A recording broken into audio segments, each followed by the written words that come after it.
NSUI के रियासती सदर बी वेंकट और उनके दीगर 17 साथी कारकुनों की जमानत मिलने पर चंचोड़ा जेल से रिहाई अमल में आई। बी वेंकट को राहुल गांधी के जामिया उस्मानिया में प्रोग्राम की इजाजत न देने के खिलाफ वाइस चांसलर के दफ्तर पर धरना देने के सिलसिले में गिरफ्तार किया गया था। उन पर एक खातून पुलिस कांस्टेबल के साथ बदसलूकी करने का भी इल्जाम है।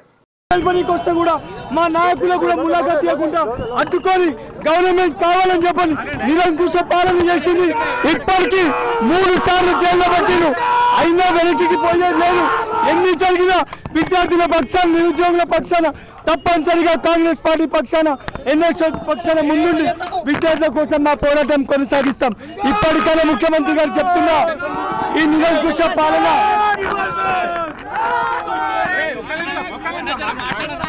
నిరంకుశ పాలన ఆపకపోతే మీరు కేసులు పెట్టి విద్యార్థుల గలాలను అంచివేయాలని ప్రయత్నం చేస్తే ఈ రోజు కేవలం 18 మంది వచ్చినాం।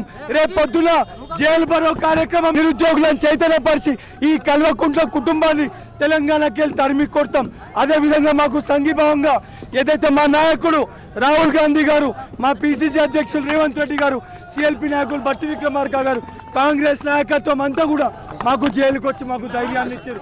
వారు ఇచ్చిన ధైర్యంతో, రాహుల్ గాంధీ గారు ఇచ్చిన స్ఫూర్తితోటి తెలంగాణలో విద్యార్థులకి, నిరుద్యోగులకి జరుగుతున్న అన్యాయం పట్ల ఈడున్న ప్రతి ఒక్క ఎన్ఎస్యూ సైనికుడు పోరాడుతూనే ఉంటాడు। ఇది కేవలం ఆరంభం మటుకే। కల్వకుంట్ల కుటుంబాన్ని తెలంగాణకి వెళ్ళి తరిమి కొట్టే వరకు మా పోరాటం కొనసాగుతుంది। ఎన్ఎస్యూ